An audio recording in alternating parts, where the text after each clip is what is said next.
Hello दोस्तों, स्वागत है आप सबका प्रॉपर्टी मित्र में। आज के वीडियो का टॉपिक है Indian bank home loan scheme. तो आज के वीडियो में आपको डिटेल में समझाऊंगा कि आप इंडियन बैंक से होम लोन कैसे ले सकते हैं, उसका क्या कंप्लीट प्रोसेस रहता है। और आपको हमारे चैनल पे एक्सक्लूसिवली प्रॉपर्टी से रिलेटेड इन्फॉर्मेशन ही मिलेगी, उसके अलावा इस पर और भी कोई वीडियोस आपको नहीं मिलेंगे। बट अगर आपको बाकी दूसरे लोन्स के बारे में कुछ जानकारी चाहिए, किसी तरह की कोई बैंकिंग के बारे में इन्फॉर्मेशन चाहिए, तो हमारा दूसरा चैनल है टेकी पंडित, आप उस पर विजिट करके वो जानकारी ले सकते हैं। और दोस्तों, अगर आप हमारे चैनल पे नए हैं तो चैनल को सब्सक्राइब कर दें, बेल आइकन को दबा दें ताकि आपको हमारे प्रॉपर्टी से रिलेटेड वीडियोज़ के नोटिफिकेशंस मिलते रहें। तो आइए स्टार्ट करते हैं आज का ये वीडियो।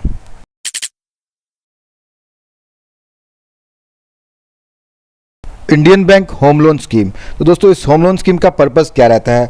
आप नया घर कंस्ट्रक्ट करना चाहते हैं, प्लॉट परचेज करके उस पर कंस्ट्रक्शन करना चाहते हैं, फ्लैट खरीदना चाहते हैं, या किसी ने ऑलरेडी कोई घर बनाया उसको खरीदना चाहते हैं, या कोई अंडर कंस्ट्रक्शन बिल्डिंग है उसमें आप फ्लैट लेना चाहते हैं, या अपने एग्जिस्टिंग हाउस की रेनोवेशन रिपेयर कुछ और करना चाहते हैं, होम डेकोरेशन करना चाहते हैं, उसको अपग्रेड करना चाहते हैं। उसके अलावा आपने ऑलरेडी किसी और बैंक से अगर होम लोन लिया है उसको आप टेक ओवर करवाना चाहते हैं, उसके लिए भी आप लोन ले सकते हैं। बट टेक ओवर के लिए कुछ कंडीशंस आपको फुलफ़िल करनी पड़ेंगी, जैसे कि आपका जो बिल्डिंग है, जो फ्लैट आप ले रहे हैं, उसका पोजेसन आपके पास होना चाहिए, और कम से कम आपके 12 EMIs आपने भरे होने चाहिए अपने एग्जिस्टिंग होम लोन प्रोवाइडर को। उसके अलावा अगर कोऑपरेटिव सोसाइटी से आपने होम लोन लिया है तो वो इंडियन बैंक से टेक ओवर नहीं किया जाएगा। एलिजिबिलिटी क्राइटेरिया क्या रहेगा? तो कोई भी इंडियन सिटीजन जिनकी एज मिनिमम 18 ईयर्स है और मैक्सिमम 70 ईयर्स है, वो लोग इस लोन स्कीम का लाभ उठा सकते हैं, चाहे वो सैलरीड हो, बिजनेसमैन हो, प्रोफेशनल हो, सेल्फ एम्प्लॉयड पर्सन हो, पेंशनर हो, या कोई भी इंडिविजुअल जिसका रेगुलर सोर्स ऑफ इनकम है विद वैलिड इनकम प्रूफ, वो लोग इस लोन स्कीम का लाभ उठा सकते हैं। और मिनिमम एक्सपीरियंस जो मांगा गया है सर्विस में या बिजनेस में 3 इयर्स का एक्सपीरियंस होना चाहिए। और अगर आप जॉब में हैं तो आप अपनी जॉब में कंफर्म्ड एम्प्लॉय होने चाहिए, तो आप इस लोन स्कीम का लाभ उठा सकते हैं। क्वांटम ऑफ लोन, तो मैक्सिमम लोन आपको कितना दिया जाएगा? अगर बोरोवर जो है उसकी एज जो है वो लेस देन 45 ईयर है, उस केस में 72 टाइम्स ग्रॉस मंथली इनकम उनको जो है वो लोन मिल जाएगा। तो जितनी भी आपकी ग्रॉस मंथली सैलरी आ रही है, 50,000 60,000 जितनी भी आ रही है, उसको आप 72 से मल्टीप्लाई कर लीजिए, उतना ही आपको मैक्सिमम लोन मिल जाएगा।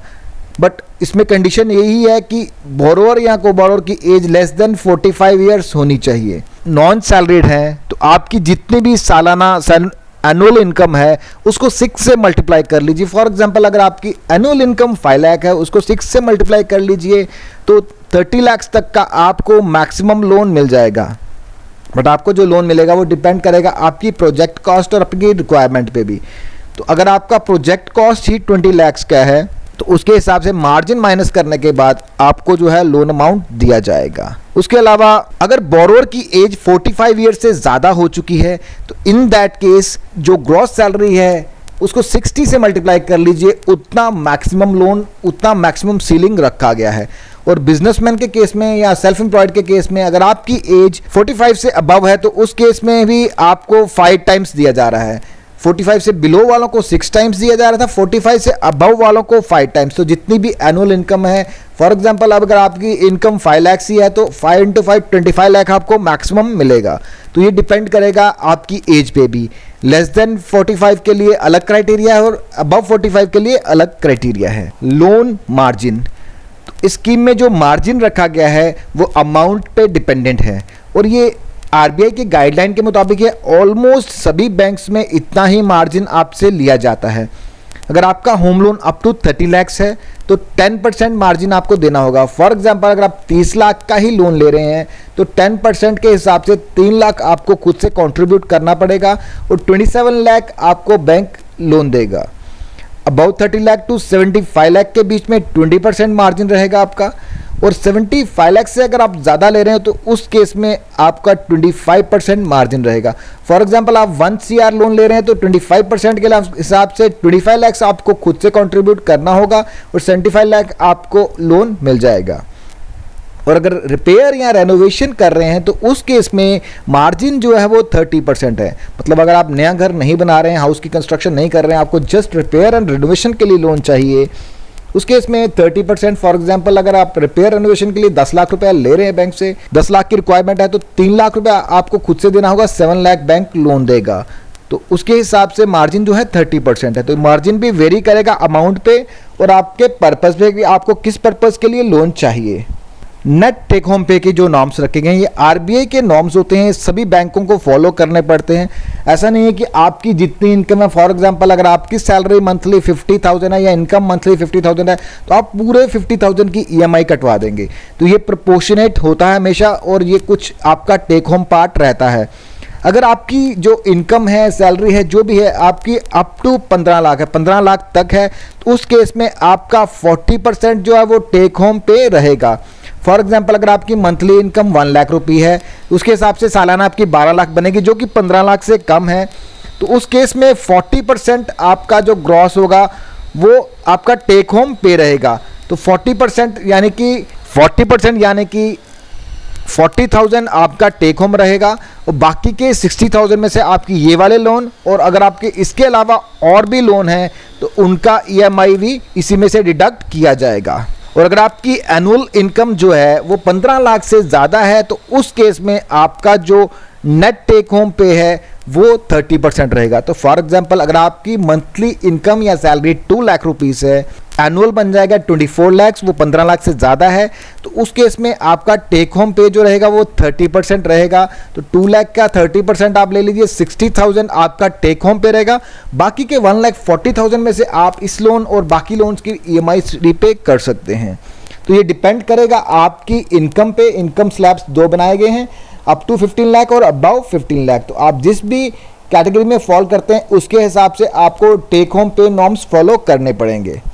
रिपेमेंट पीरियड की बात करें तो मैक्सिमम टेनर जो होम लोन में होता है मोस्टली सभी बैंकों का, दैट इज अराउंड 30 ईयर्स। तो 30 साल के अंदर अंदर आपको ये लोन रिपे करना होता है, बट 30 साल सबको नहीं मिल पाते, ये डिपेंड करता है एज पे। तो जितनी आपकी एज होगी उसी के हिसाब से आपको रिपेमेंट दिया जाएगा। फॉर एग्जाम्पल अगर आपकी एज अभी 50 ईयर्स है तो आप लोन अवेल कर रहे हैं, 70 ईयर्स जो है मैक्सिमम एज रखी गई है, तो उस केस में आपको 20 ही साल मिलेंगे, तो 20 साल में आपको सारा लोन पे करना पड़ेगा। तो ये टोटली डिपेंड करेगा आपकी एज पे। किसी की एज 30 ईयर्स है तो उसको पूरा 23 साल का टाइम मिल सकता है इसको रिपे करने के लिए। बाकी वो आपकी रिक्वायरमेंट है, आपकी मर्जी है कि आपको कितनी देर में लोन रिपे करना है। मोस्टली जो पब्लिक सेक्टर बैंक्स हैं ये कोई भी प्रीपेमेंट पेनल्टी या चार्जेस नहीं लेते हैं। आप टाइम से पहले लोन क्लोज कर सकते हैं अपनी ईएमआई से ज़्यादा अमाउंट उसमें डाल के। और रिपेयर या रेनोवेशन के केस में मैक्सिमम जो रिपेमेंट पीरियड है दैट इज 10 ईयर्स। तो 10 ईयर्स में आपको रिपे करना होगा अगर रिपेयर या रेनोवेशन कर रहे हैं तो। हॉलीडे पीरियड, तो हॉलीडे पीरियड डिपेंड करेगा आपकी रिक्वायरमेंट पे, आपने किस पर्पस के लिए लोन लिया है। अगर आपने डायरेक्ट परचेज करना है फ्लैट या किसी से हाउस परचेज करना है, रेडी बिल्ड फ्लैट करना है, हाउस करना है, तो उस केस में आपको कोई भी हॉलीडे पीरियड नहीं दिया जाएगा क्योंकि आपको सीधा वो परचेज करना है और उसमें मूव इन कर लेना है। बट अगर आप कंस्ट्रक्शन कर रहे हैं तो उस केस में आपको 18 मंथ्स का टाइम दिया जाता है, 18 महीने में आप उस लोन को चुका सकते हैं। हाँ, अगर आप प्लॉट खरीद के उस पर कंस्ट्रक्शन कर रहे हैं तो उस केस में आपको 24 मंथ्स का टाइम दिया जाएगा। और अगर आप कोई बड़े प्रोजेक्ट में अपने फ्लैट लिया है, उसमें इन्वेस्ट किया है, तो उस केस में आपको 36 मंथ्स का हॉलीडे पीरियड मिल जाएगा। तो हॉलीडे पीरियड में होता क्या है कि आपको ईएमआई की छूट रहती है, आप प्रिंसिपल रिपेमेंट नहीं करना पड़ता, आपको जस्ट इंटरेस्ट सर्व करना है, नथिंग एल्स। तो आपको इंटरेस्ट पार्टी सर्व करना पड़ेगा, तब तक आपको रिलीफ रहेगा ईएमआई रिपे करने से। इंटरेस्ट रेट की बात करें तो हाउसिंग लोन के इंटरेस्ट रेट जो हैं वो डिपेंड करते हैं अमाउंट पे, और मैन और वीमेन पे अलग अलग रेट्स बैंक दे रहा है। तो होम लोन के rate up to 30 lakh 7% for salaried और 7.05% for non salaried. This is for women borrowers. 30 lakh to 75 lakh 7.10% for women and 7.15% for non salaried. Above 75 lakh 7.20% for salaried and 7.30% for non salaried. तो ये आपने देखा कि नॉन सैलरीड के लिए interest rate comparatively थोड़े से ज़्यादा हैं, और वीमेन बोरोवर के ये रेट्स जो मैंने आपको अभी बताए हैं, उसके साथ में आप देखिए जनरल पब्लिक के लिए जो रेट्स दिए गए हैं up to 30 lakh 7.20% for salaried, और नॉन सैलरीड के लिए 7.25%, above 30 lakh up to 75 lakh 7.30% for salaried and 7.35% for non salaried. उसके बाद में लास्ट स्लैब है above 75 lakh 7.25% for salaried and 7.40% for non salaried. तो ये आपने देखा कि ये वीमेन के लिए अलग हैं और जनरल पब्लिक के लिए अलग हैं। विमेन में भी सैलरीड के लिए थोड़े कम है और नॉन सैलरीड के लिए हल्के से ज़्यादा हैं। वैसे ही जनरल पब्लिक के लिए सैलरीड के लिए कम है और नॉन सैलरीड के लिए थोड़े से ज़्यादा हैं। अगर हम वीमेन का और जनरल पब्लिक का कंपेयर करें तो अप टू 30 लाख वाले स्लैब में सैलरीड वीमेन के लिए 7% है और सैलरीड जनरल पब्लिक के लिए 7.25%। तो काफ़ी अंतर रखा गया है, 0.20% का अंतर, काफ़ी ज़्यादा अंतर होता है। तो काफ़ी रिलीफ दिया जा रहा है वीमेन बोरोवर्स को।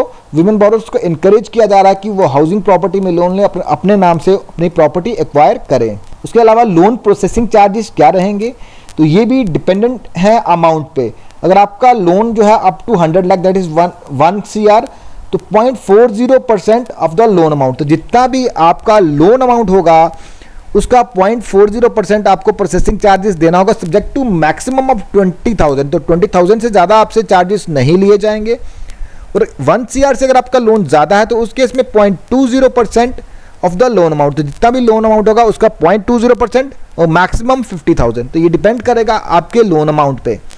उसके अलावा प्रॉपर्टी की वैल्यूएशन की जाएगी। आपकी जो भी हाउस प्रॉपर्टी होगी उस पर बैंक का जो अप्रूव्ड वैल्यूअर होगा, आर्किटेक्ट होगा, वो उसको प्रॉपर्टी को विजिट करेगा, उसकी मेजरमेंट करेगा और उसके बाद में उसकी एक वैल्यूएशन रिपोर्ट बनाएगा और उसके भी चार्जेस कस्टमर को ही बियर करने पड़ेंगे।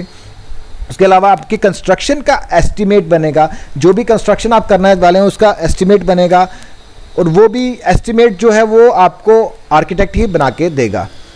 उसके अलावा लीगल ओपिनियन चार्जेस होते हैं जो कि कस्टमर को बेयर करने पड़ते हैं, क्योंकि आपकी जो प्रॉपर्टी होती है उसका लीगल ओपिनियन दिया जाता है बैंक के पैनल लॉयर के द्वारा। वो पूरी रिपोर्ट तैयार करके देता है, उसमें वो चेक करता है किसी तरह की कोई एनकम्परेंसेस तो नहीं है, टाइटल एकदम क्लियर है। ये सारी चीज़ें करने के लिए उसकी कुछ फीस होती है जो कि कस्टमर को ही बेयर करनी पड़ती है।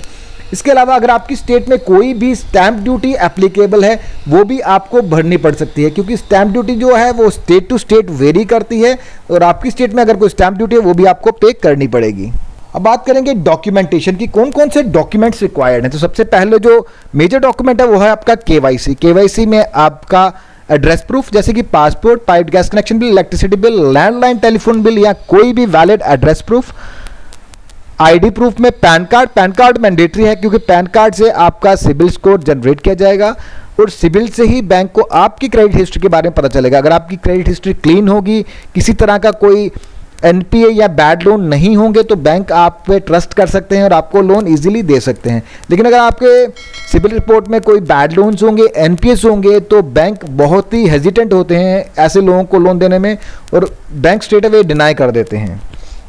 उसके अलावा आपको इनकम प्रूफ देना होगा, जो कि डिपेंड करेगा आपके प्रोफेशन पे। अगर आप सैलरीड हैं तो आपकी जो लेटेस्ट सैलरी स्लिप्स की कॉपीज होंगी वही आपका इनकम प्रूफ रहेगा और उसके अलावा सैलरीड को देना होगा फॉर्म 16 या ITR की कॉपीज। नॉन सैलरीड के लिए उनका जो बिजनेस का प्रूफ है, बिजनेस एक्टिविटी जो भी कर रहे हैं उसका प्रूफ देना होगा उनको, प्रॉफिट एंड लॉस स्टेटमेंट देनी होगी, बैंक बैलेंस शीट की कॉपीज देनी होगी।